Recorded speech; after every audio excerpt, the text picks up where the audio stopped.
हरि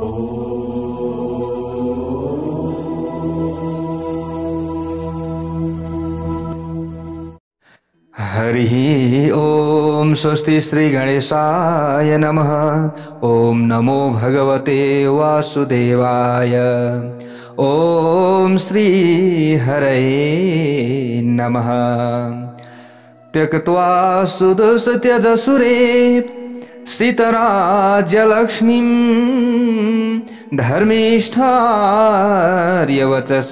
यदगादरणीयम् मायामृगं दयितयेव सीतमन्वधावद वन्दे महापुरुषते चरणारविन्दम्। नारायणं नमस्कृत्य नरं चैव नरोत्तमं देवीं सरस्वतीं व्यासं ततो जयमुदीरयेत्। जय श्री हरि, जय श्री राधे। श्री विष्णु महापुराण श्रवण गर्दै आउने क्रममा आज हामी आजको नयाँ भाग 5 मा उपस्थित भएका छौं। हजुरहरूले जहाँ जहाँबाट श्री विष्णु महापुराण श्रवण गर्दै हुनुहुन्छ, तपाईं र तपाईंको परिवारमा भगवान श्री नारायणको, श्री राधा माधवको कृपा रहोस् र सबैलाई राम्रो होस्, यही कामना हामीले गरेका छौं र गरि नै रहन्छौं।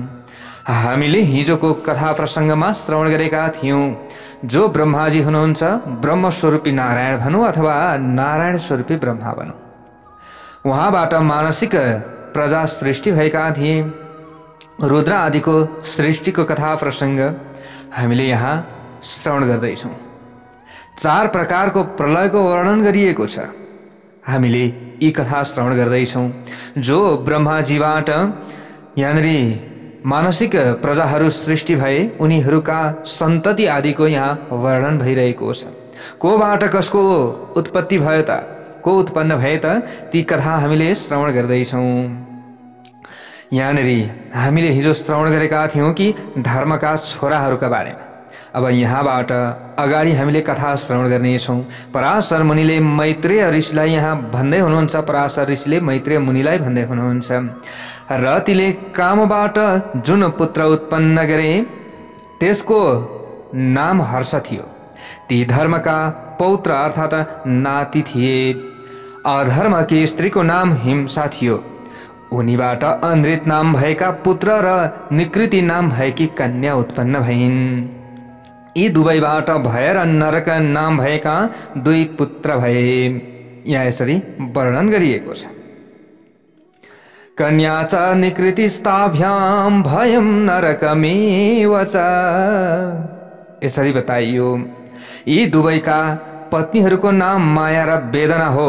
यिनीहरूमध्ये मायाबाट सम्पूर्ण प्राणीहरूको संहार गर्ने मृत्यु नाम भएका पुत्र उत्पन्न भए। वेदनाले रौरवबाट दुःख नाम भएको पुत्र उत्पन्न गराइन्। र यस्तै प्रकारले गएर अगाडि मृत्युबाट जरा, जरा भनेको के, बुढ्यौलीपन, बुढ्यौलीपन, अनि व्याधि, व्याधि भनेको के, रोग, अनि शोक, तृष्णा, तृष्णा भनेको के, भोकको चाहना राख्नु, र क्रोध भनेको के, रिसको उत्पत्ति भयो। यी सबै अधर्मका स्वरूप हुन्।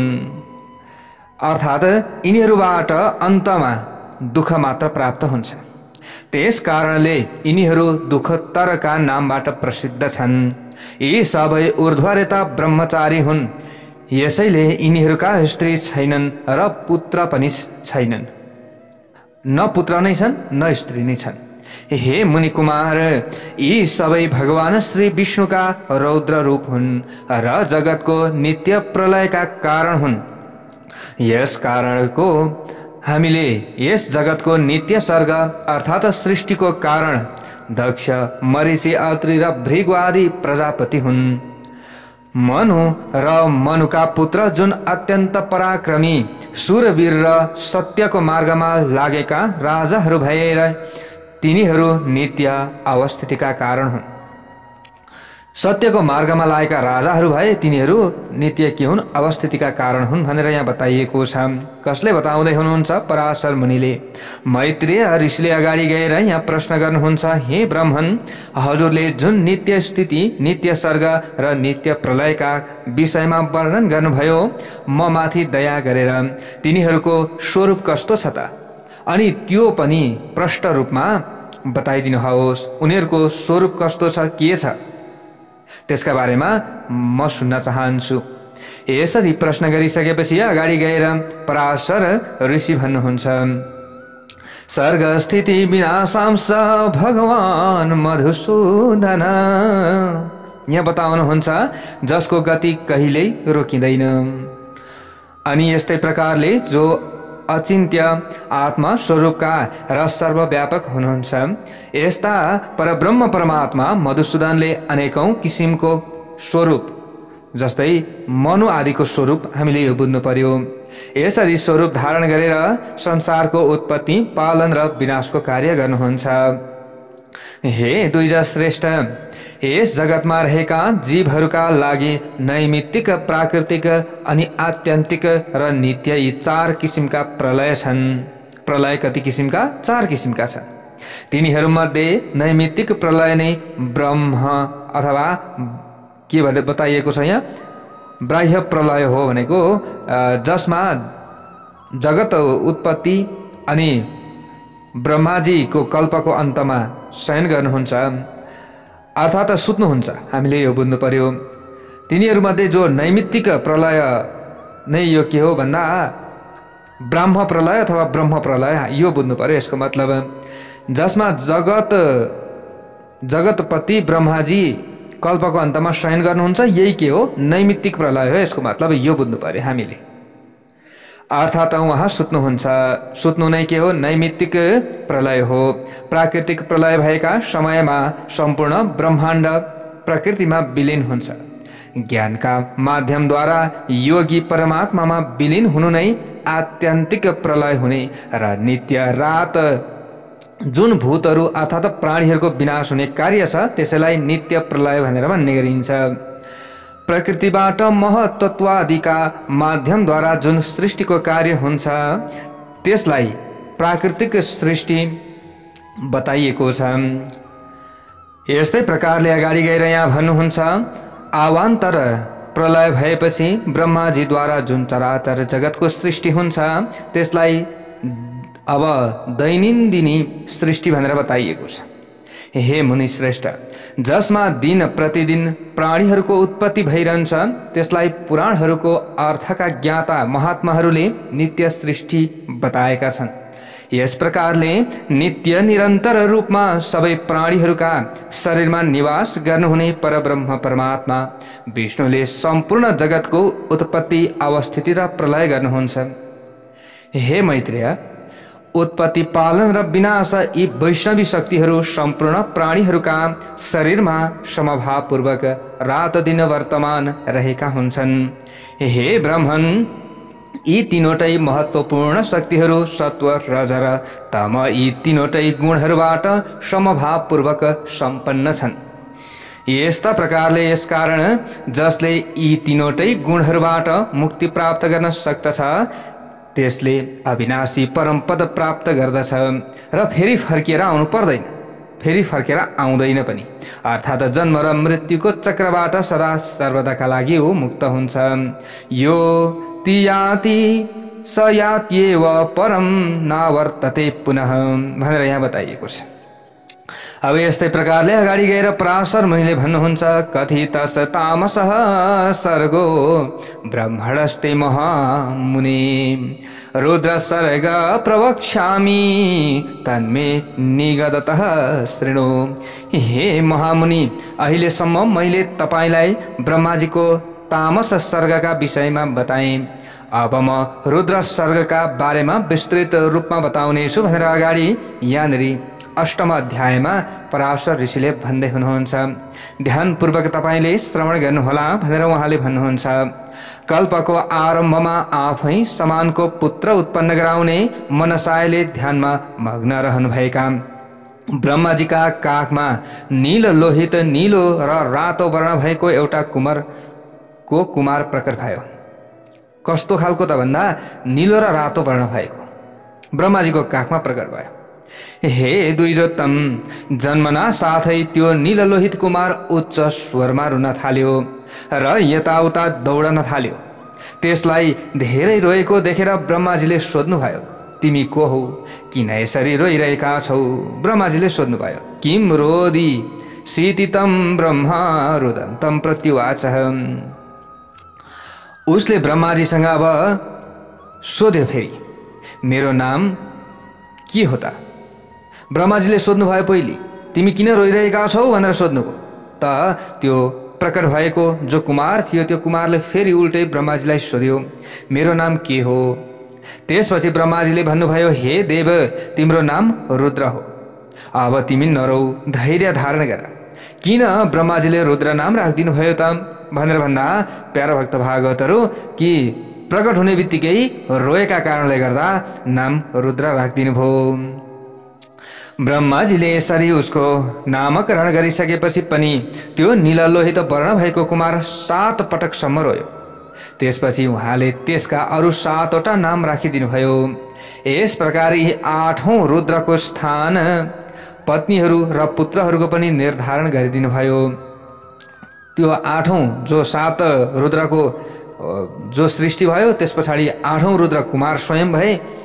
अब ती 8 रुद्रको रहने स्थान अनि उनीहरूको पत्नी अनि पुत्रहरूको पनि निर्धारण ब्रह्माजीले गरिदिनु भयो। हे द्विज, ब्रह्माजीले तिनीहरूलाई भव सर्व ईशान पशुपति भीम उग्र र महादेव भनेर सम्बोधन गर्नुभयो। यसरी उनको नामकरण गरिसकेपछि उनका लागि स्थानको पनि निर्धारण गरिदिनु भयो। सूर्य जल पृथ्वी वायु अग्नि आकाश यज्ञमा दीक्षित अर्थात् दीक्षा मन्त्र लिएको ब्राह्मण र चन्द्रमा यी सबै उनैका स्वरूपहरू हुन्। हे ब्राह्मण श्रेष्ठ, रुद्र आदि नामहरूका साथ ती सूर्य आदि स्वरूपहरूलाई क्रमबद्ध रूपमा सुवर चला उषा अनि विकेशी अपरा अनि शिवा, त्यस्तै प्रकारले स्वाहा दिशा दीक्षा रोहिणी नाम भएका पत्नीहरू निर्धारण गरिदिनु भयो। हे यशस्वी, अब उनका सन्तानहरूका विषयमा सुन। यिनै पुत्र पौत्रादि अर्थात् शाखा सन्तानहरूले यो सम्पूर्ण जगत परिपूर्ण भएको छ। शनैश्वर शुक्र लोहिताङ्ग मनोजव स्कन्द सर्ग सन्तान र बुध यी सबै उनैका पुत्रहरू हुन्। यस्ता प्रकारले ती रुद्रले दक्ष प्रजापतिकी पुत्री अनिन्दिता सतीसँग विवाह गरेपछि गए। एवं ती सतीले आफ्ना पिता दक्ष प्रजापतिसँग क्रोधित भएर अग्निकुण्डमा प्रवेश गरेर आफ्नो शरीर परित्याग गरिन्। हे ब्राह्मण श्रेष्ठ, फेरि तिनै सती मेनकाको गर्भबाट उत्पन्न भएर पार्वती हिमालयकी पुत्री उमा पार्वती भइन्। भगवान शिवले ती अनन्य परायणा उमासँग फेरि विवाह गर्नुभयो। भृगुकी पत्नी ख्यातिले धाता र विधाता नाम भएका देवताहरूलाई र भगवान श्री नारायण विष्णुकी पत्नी लक्ष्मीलाई जन्म दिइन्। यसरी भनिसकेपछि मैत्रेय ऋषिले अगाडि गएर मैत्रेय मुनिले फेरि प्रश्न गर्नुहुन्छ, हे मेरो भगवान, क्षौराब्धौ स्त्री समुत्पन्ना श्रूयते मृतमन्मथे भृगो ख्यात्यां समुत्पन्ने त्येतदाह कथं भवान्। हे मेरो भगवान, मैले सुनेको अनुसार त लक्ष्मीजी त अमृत मन्थन गर्दाका समयमा क्षीर सागरबाट उत्पन्न हुनुभएको थियो भन्ने कुरा मैले सुनेको थिएँ। हे गुरुजी, अहिले त हजुरले यहाँनिर फेरि अर्कै कथा प्रसङ्ग श्रवण गराउनु भयो। हजुरले त भृगुकी पत्नी ख्यातिले धाता र विधाता नामक भएका देवताहरूलाई र भगवान श्री नारायणकी विष्णुकी पत्नी लक्ष्मीलाई जन्म दिनुभयो भनेर सुनाउनु भयो। यो त मैले अचम्मको कुरा सुने। यस्तो अवस्थामा हजुरले बताइदिनु भयो यस्तो प्रकारको कुरा लक्ष्मी भृगुकी पत्नी ख्यातिबाट उत्पन्न भएको हो कि होइन, यो कसरी सम्भव हुन सक्दछ त्यो बताइदिनुहोस्। यसरी प्रश्न गर्नुभयो। यसरी प्रश्न गरिसकेपछि अगाडि गएर पराशर मुनिले भन्नुहुन्छ, नित्यैव सा जगन्मातां विष्णु श्री र नपाइनी भन्नुहुन्छ। हे द्विजोत्तम, हे द्विजहरूमा उत्तम, कहिल्यै पनि भगवानसँग अलग नहुनुहुने जगत जननी अर्थात् सम्पूर्ण जगतकी माता लक्ष्मीजी नित्य नै हुनुहुन्छ। र जसरी भगवान श्री विष्णु सर्वव्यापक हुनुहुन्छ त्यसरी नै उहाँ पनि सर्वव्यापक हुनुहुन्छ। भगवान श्री विष्णु अर्थ, जो भगवान श्री विष्णुको अर्थ र लक्ष्मीजी बाणी, हामीले यो बुझ्नु पर्यो कि विष्णु अर्थको रूपमा र लक्ष्मीजी बाणी, अनि श्रीहरि नियम, अनि लक्ष्मीजी नीति, भगवान विष्णु बोध र लक्ष्मीजी बुद्धि, तथा लक्ष्मीपति विष्णु धर्म र लक्ष्मीजी सत्क्रिया हुनुहुन्छ। यसरी बुझ्नु पर्यो। हे मैत्रेय, भगवान सम्पूर्ण जगतका स्रष्टा हुनुहुन्छ र लक्ष्मीजी सृष्टि हुनुहुन्छ। हे मैत्रेय, श्रीहरि भूधर लक्ष्मीका धारणकर्ता हुनुहुन्छ।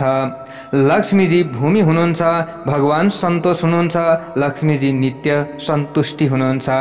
भगवान काम हुनुहुन्छ र लक्ष्मीजी इच्छा हुनुहुन्छ। श्रीहरि यज्ञ हुनुहुन्छ र लक्ष्मीजी दक्षिणा हुनुहुन्छ। श्री जनार्दन अनि पुरोडास अर्थात् सुर हुनुहुन्छ भने लक्ष्मी देवी लक्ष्मीजी आज्याहुति अर्थात् घिउको आहुति हुनुहुन्छ। हे ब्राह्मण, हे मुनि, मधुसूदन यजमान गृह र लक्ष्मीजी पत्नीशाला हुनुहुन्छ। श्रीहरि यूप यज्ञमा पशु बाँध्ने मौलो हुनुहुन्छ भने लक्ष्मीजी चिती अर्थात् चिता हुनुहुन्छ। यस्ता प्रकारले भगवान कुश हुनुहुन्छ भने लक्ष्मीजी इदमा हुनुहुन्छ। भगवान शाम स्वरूप हुनुहुन्छ भने श्री कमला देवी उदगीति हुनुहुन्छ। जगतका अधिपति भगवान वासुदेव हुतासन हुनुहुन्छ भने लक्ष्मीजी स्वाहा हुनुहुन्छ।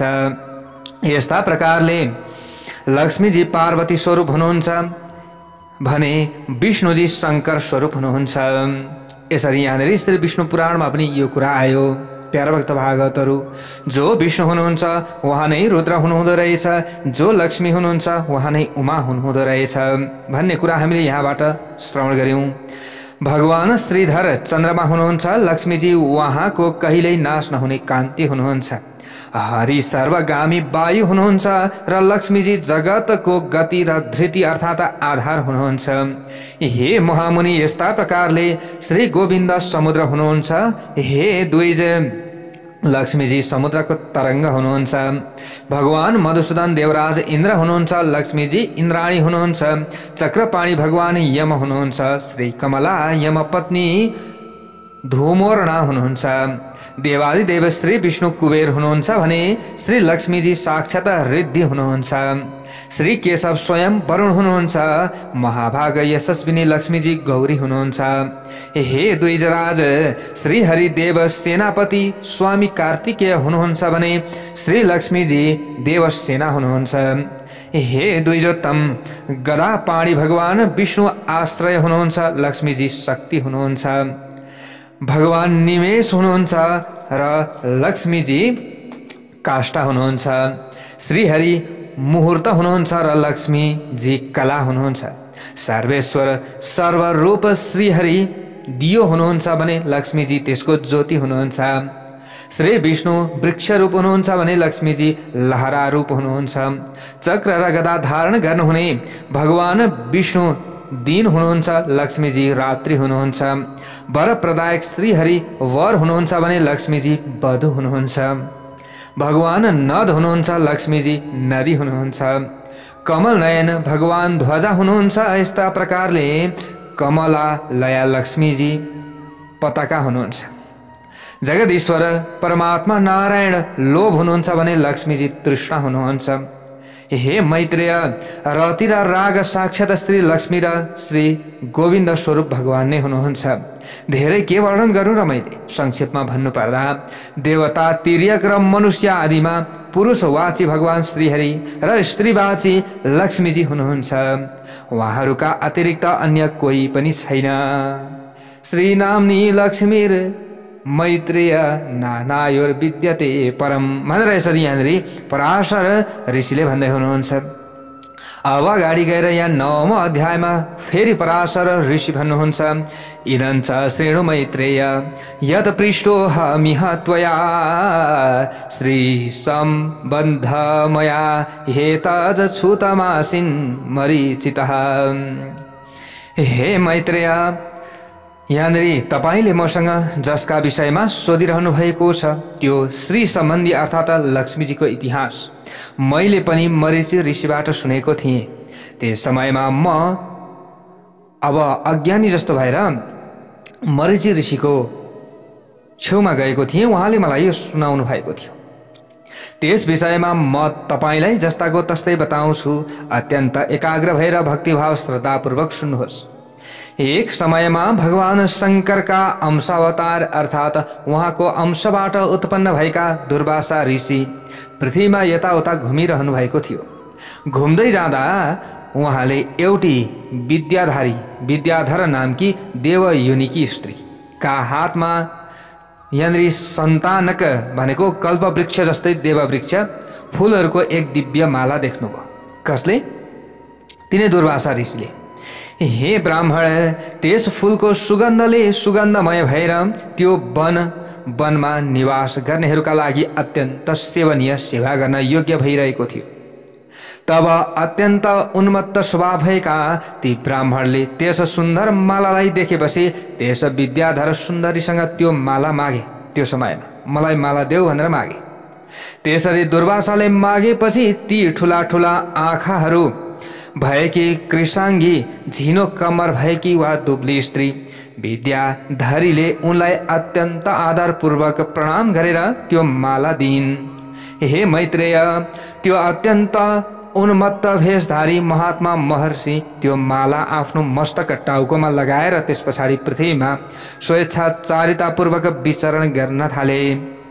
यस्तै प्रकारले गएर यसै समयमा उनले अत्यन्त उन्मत्त ऐरावत हात्तीमा सवार भएका मैत्रेयका अधिपति इन्द्र अन्य देवतालाई साथमा लिएर आइरहेको देखे। त्यसपछि दुर्वासा ऋषिले त्यो अत्यन्त सुगन्धयुक्त तथा भ्रमराहरूले पूर्ण रूपमा ढाकिएको त्यो माला आफ्ना शिरबाट निकालेर देवराज इन्द्रमाथि फ्याँकिदिए। देवराज इन्द्रलाई दिए। देवराज इन्द्रले पनि उक्त त्यो माला हातमा लिएर ऐरावत हात्तीको मस्तकमा अर्थात् टाउकोमा राखिदिए। त्यस समयमा त्यो माला ऐरावत हात्तीका टाउकामा कैलाश पर्वतको शिखर अर्थात् चुचुरोमा अवस्थित गंगाजीका समान सुशोभित हुन थाल्यो। त्यस अत्यन्त उन्मत्त मत्त ऐरावत हात्तीले त्यो सुगन्धबाट अत्यन्त आकर्षित भएर त्यस मालालाई आफ्नो सुँडले तानेर सुक्यो। त्यसलाई पृथ्वीमा फ्याँकिदियो हात्तीले र त्यो मालालाई लछार पछार बनाइदिएछ।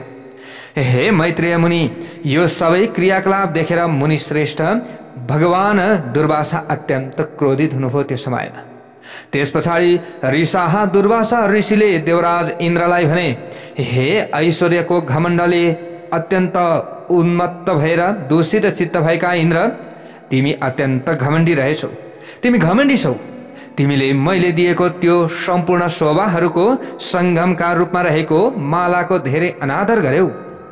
हे दुष्ट स्वभाव भएका, तिमीले त्यो मालालाई न त प्रणाम गरेर ममाथि कृपा गर्यौ, ममाथि कुनै पनि कृपा गरेनौ र न मलाई केही भन्यौ, न त भन्यौ न हर्षले प्रफुल्लित भएर सम्मानपूर्वक त्यो माला आफ्नो शिरमा राख्यौ।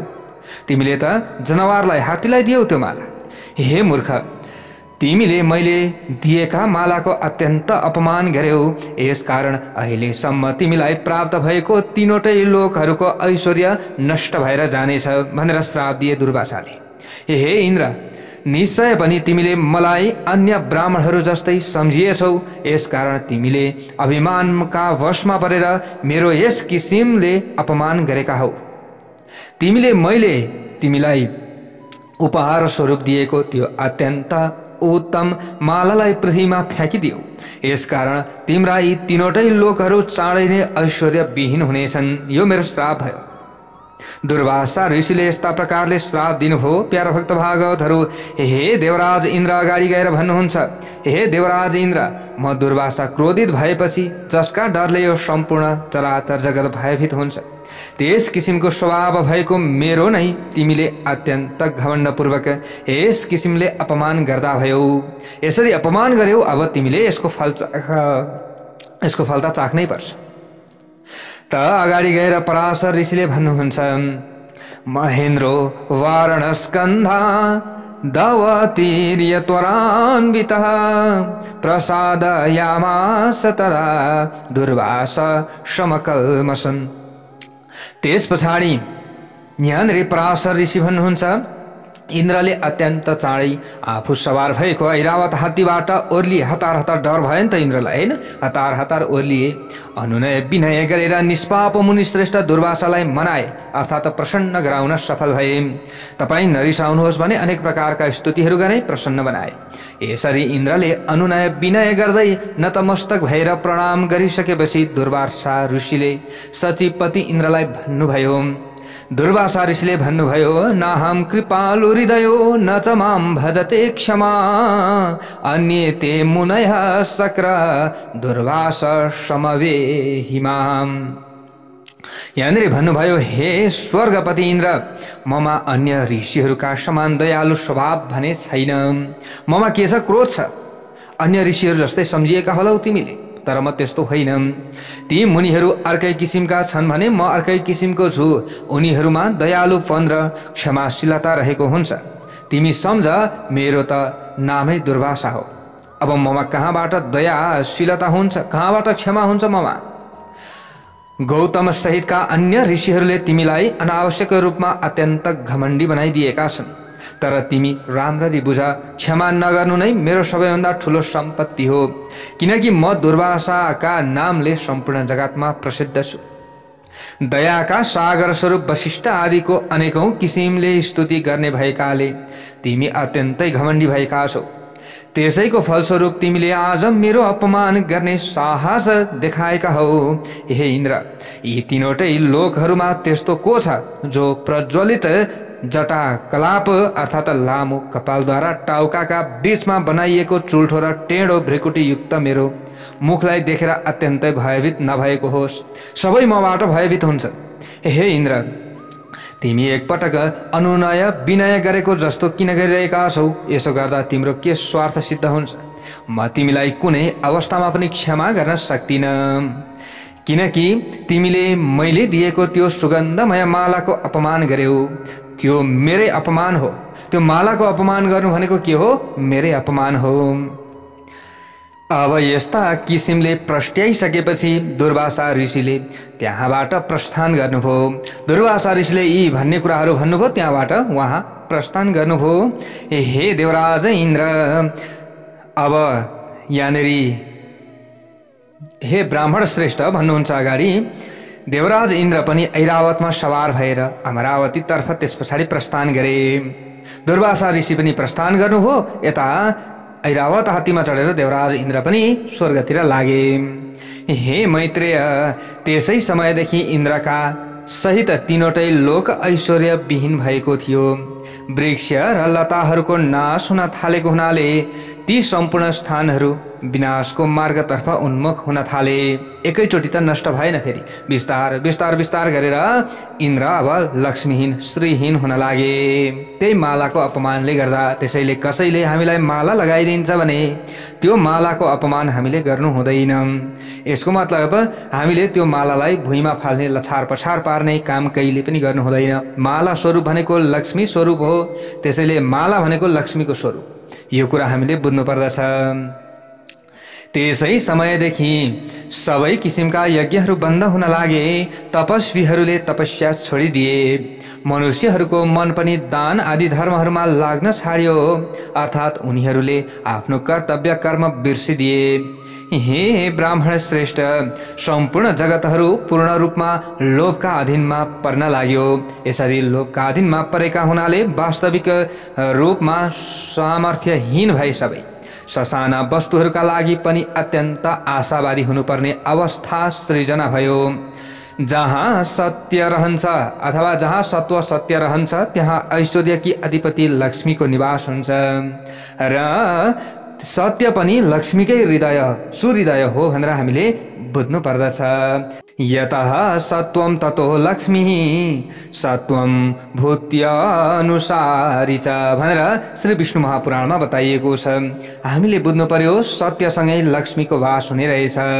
लक्ष्मी नभएको स्थानमा सत्य कसरी रहन्छ र सत्य नभएपछि गुण कसरी रहन सक्छ? गुणहरू नभएपछि पुरुषमा बल अनि शौर्य अर्थात् पराक्रम सबैको पूर्ण रूपमा अभाव हुन थाल्दछ। निर्बल असक्षम भएको पुरुष सबैबाट अपमानित हुन्छ। अत्यन्त अपमानित भएपछि प्रतिष्ठित पुरुषको पनि बुद्धि बिग्रिन्छ, बुद्धि बिग्रिन लाग्दछ नि। यस प्रकार तीनवटै लोकहरू ऐश्वर्यविहीन र सत्वरहित भएपछि दैत्य र दानवहरूले देवताहरूमाथि आक्रमण गर्न थाले। त्यो समयमा अब इन्द्र कमजोर भएका थिए। इन्द्र कमजोर भइसकेपछि दैत्यहरूले आक्रमण गरे। लक्ष्मी एवं सामर्थ्यबाट पूर्ण रूपमा शून्य भए तापनि दैत्यहरूले सामर्थ्य र लक्ष्मी विहीन भएका देवताहरूमाथि विजय प्राप्त गर्न सफल भए। त्यो समयमा दैत्यहरूबाट पराजित भएका इन्द्रादि देवताहरू अग्निलाई अगाडि लगाएर महाभाग धर्मात्मा अब ब्रह्माजीका शरणमा जाँदा भए। त्यस पछाडि उनीहरूबाट सम्पूर्ण घटनाक्रमका विषयमा सविस्तार सुनिसकेपछि ब्रह्माजीले देवताहरूलाई भन्नुभयो, हे देवगण, तिमीहरू परात्पर अर्थात् ईश्वरका पनि ईश्वर, दैत्यहरूका संहारक, संसारको उत्पत्ति, पालन र विनाशको कारण भए तापनि स्वयं अकारण अर्थात् अजन्मा, प्रजापतिहरूका पनि अधिपति, अनन्त अर्थात् जसको अन्त छैन, कार्य रूपमा परिणत भएको प्रधान मूल प्रकृति र पुरुषका कारण सम्पूर्ण प्राणीको कष्टको विनाश गराएर सुख उपलब्ध गराइदिनुहुने परब्रह्म परमात्मा भगवान श्री विष्णुका शरणमा जाओ। उहाँले सबैको रक्षा गर्नुहुनेछ, उहाँले नै सबैको कल्याण गर्नुहुनेछ भनेर यसरी ब्रह्माजीले भनिदिनु भयो। उहाँले मात्र तिमीहरूको कल्याण गर्न सक्नुहुन्छ। पितामह ब्रह्माजीले देवताहरूलाई यस प्रकारको उपदेश दिनुभयो र उनीहरूलाई साथमा लिएर क्षीरसागरको उत्तर किनारमा जानुभयो। सबै देवताहरूका साथ त्यहाँ पुगेर ब्रह्माजीले उत्तम एवं अधमका ईश्वर श्रीहरिको अत्यन्त मंगलमय वचनद्वारा प्रार्थना गर्न थाल्नुभयो, स्तुति गर्नुभयो प्रसन्न बनाउनका लागि। जो सर्वस्वरूप सर्वेश्वर अनन्त अजन्मा अविनाशी तीनवटै लोकहरूमा रहेका प्रभावशालीहरू, जो प्रभावशाली इन्द्रादिका पनि परम आश्रय, अद्वितीय सम्पूर्ण जो अणुहरू भन्दा पनि अणु, पृथ्वी आदि सम्पूर्ण विशाल भन्दा पनि विशाल अनि पृथ्वीका आधार स्वरूप प्रकाश्य अवेद्य र अव्यय नारायण हुनुहुन्छ। म उहाँलाई नमस्कार अर्थात् सादर प्रणाम गर्दछु। समस्तानां गरिष्ठं यद भूरादीनां गरीयसाम्, जसमा म सहित सम्पूर्ण जगत अडिएको छ, जसद्वारा म सहित सम्पूर्ण चराचर जगत उत्पन्न भएको हो, जो सम्पूर्ण भूत स्वरूप एवं प्रधानहरूको पनि प्रधान प्रकृति हुनुहुन्छ, परमात्मा स्वरूप हुनुहुन्छ। वास्तविक मुक्तिको कामना गर्ने योगीहरूले मुक्तिको प्राप्तिका लागि जसको चिन्तन गर्दछन्, जुन परब्रह्म परमात्मामा सत्वादि प्राकृतिक गुणहरू रहँदैनन्, वहाँ सम्पूर्ण वस्तुहरू भन्दा अत्यन्त उत्तम आदि पुरुष भगवान हामीहरूसँग प्रसन्न हुनुहोस्। वहाँ शुद्ध स्वरूप परब्रह्म परमात्मा श्री विष्णुको शक्ति कला काष्ठा मुहूर्त प्रहर आदि समयको विषय भन्दा पूर्ण रूपमा अलग छ। यस्तो अपरम्पार शक्ति हुनुभएका परमात्मा हामीहरूसँग प्रसन्न भइदिनुहोस् भन्दै यसरी देवताहरूले स्तुति गर्न लागे। जुन परमात्मालाई शुद्ध स्वरूप भए तापनि औपचारिक रूपमा परमेश्वर, परमा भनेकी महालक्ष्मी, ईश्वर भनेका पति, महालक्ष्मीका पति अर्थात् लक्ष्मीपति भनिन्छ। जो सम्पूर्ण प्राणी मात्रको आत्मा हुनुहुन्छ, वहाँ परब्रह्म भगवान श्री विष्णु हामीहरूसँग प्रसन्न हुनुहोस्। जुन परब्रह्म परमात्मा जो कल्याण गर्नेवाला हुनुहुन्छ सबैका, जो परमात्मा कारण र कार्य स्वरूप हुनुहुन्छ, कारणहरूका पनि कारण महाकारण एवं कार्यहरूको पनि कार्य महाकार्य हुनुहुन्छ। यस्ता जगतपति श्रीहरि हामीसँग प्रसन्न हुनुहोस्। जो कार्य रूप प्रकृतिको पनि कार्य महत्त्व, त्यसको पनि कार्य सूक्ष्म भूतवर्ग, त्यसको पनि कार्य ब्रह्माण्ड, त्यसको पनि कार्य दक्षादि प्रजापति हुनुहुन्छ। तिनीहरूद्वारा उत्पन्न उनीहरूका शाखा सन्तानका पनि स्वरूपमा रहेका भगवान श्री विष्णुलाई हामी प्रणाम गर्दछौँ।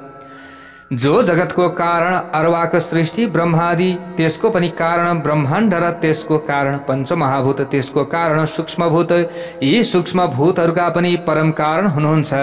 यस्ता परब्रह्म परमात्मालाई हामीहरू प्रणाम गर्दछौँ।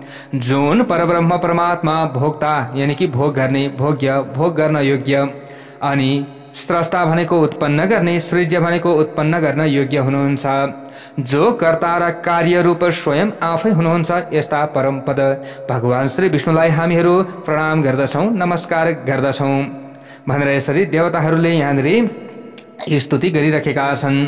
अब यहाँबाट उताको कथा प्रसङ्ग, भोलिको कथा प्रसङ्गमा हामीले श्रवण गर्नेछौँ। सबले भनौँ जय श्री हरि।